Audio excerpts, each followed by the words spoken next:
I thought that today I'd do a little update, and I'm doing an update on those pipe heaters. We've had them for quite a few weeks now, so it is time for the good and the bad, but also I've bought something new.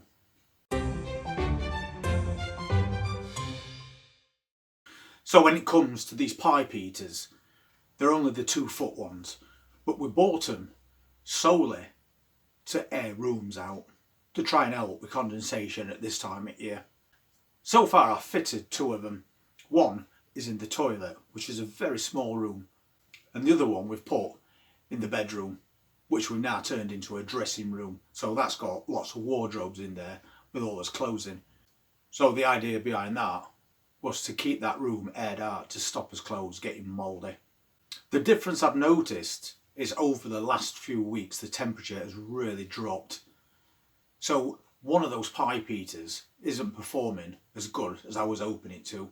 We're not expecting to feel warm blasts of air when we walk into a room because it's a small heater and it's quite a big room.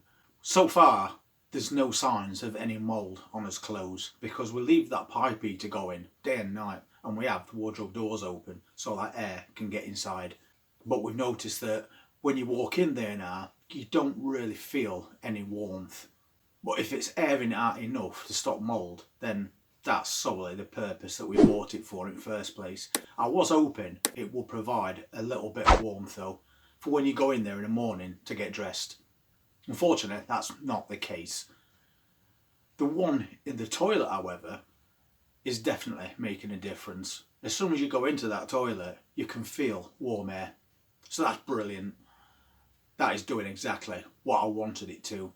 So I got to thinking maybe I can get something else that might help just take that edge off just for a short while you're getting changed. So I bought one of these. It's a 500 watt plug-in heater. Quite small, I know, but I had to buy one just to try it out.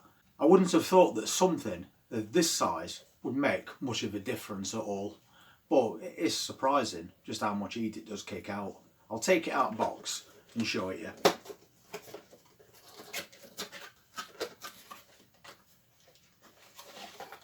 So it's not a bad size, as you can see, and it just plugs into your wall socket, and that's the front of it.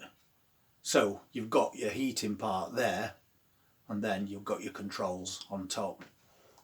And these controls you can use to turn your fan up and down, because unlike the panel heaters we've got that don't have built-in fans, these do, so they throw that warmth out. This has also got a standby button, and it's also got a timer as well, and you can time it for up to 12 hours, so that's pretty good. So what I'll do is I'll plug it in and show you what it looks like working, and then I'm going to go over a couple of things concerning these that I think people need to know. So basically that just plugs straight into your wall socket, and it doesn't come on as soon as you plug it in. It's got a switch on side to turn on, and then you may have heard that fan kicking. So then basically you can adjust it. It's got hot air coming out straight away, and then you can set your temperature. So have it as high or as low as you want.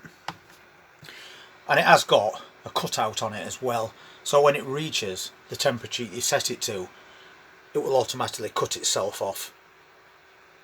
But it's also very quiet. And the whole idea behind this thing is it's blowing hot air at you in a very small area while you're getting changed. So it's kind of an instant fix, and then when you're done you can just turn it off. That is quite warm already. Apparently to turn it off you press this standby button, and then it will start counting down from 60, and when it reaches 0 it turns off. But if you're in a bit of a hurry you can just turn it off with that switch at the side. So as you've just seen, quite easy to use. Also, if you hold the top 2 buttons together, it switches that fan from high to low, and I would think that an high setting would be much better. You get instant heat from this. which is what you want while you're getting changed on really cold mornings. There is, however, a couple of things about this in particular that aren't so good. I've done a bit of research on this. Unfortunately, I did the research after I'd already bought it, but it does work. It's a case of you don't want to really leave these unattended. This grill at the front gets very hot, so it's one of them that you can't put near children or animals if it's quite low down, because they will burn themselves on that. Because that socket is at the top and not in the centre, if you've got a socket that's quite low down, then it's not going to work, because this is going to hit the floor and you won't be able to push it in properly. Also, from what I've read, I haven't tried it because I've only just bought it, apparently these grills come off quite easily, and I'm not going to try and take it off, but they say that the grills come off quite easily, so that's a bit of an hazard, to be fair. They say that there's electrical components behind this grill.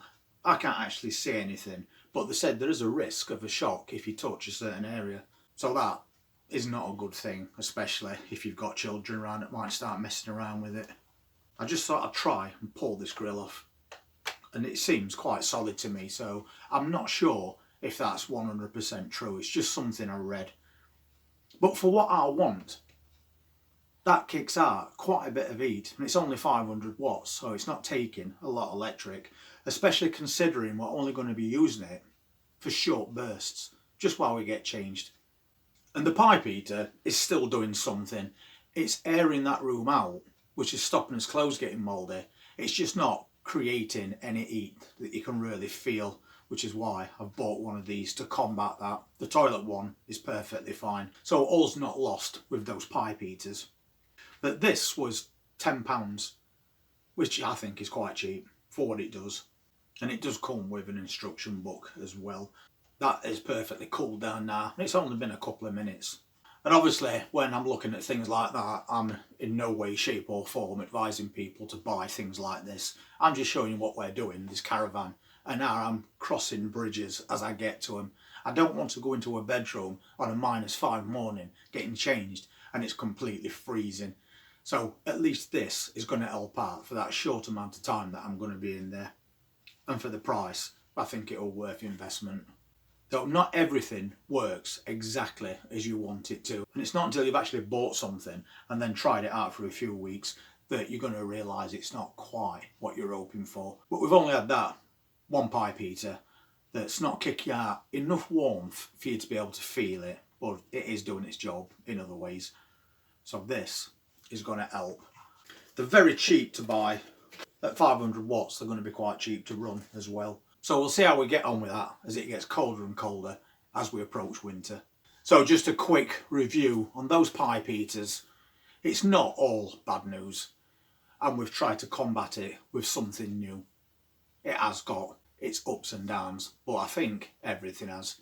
But for the price it cost, I think it was worth investment, and it's something that we're going to be testing over the next few weeks. So if you're interested in seeing what else we do as these temperatures go down and down, then please hit that subscribe button and press that notifications bell, and I'll see you on the next one. Take care.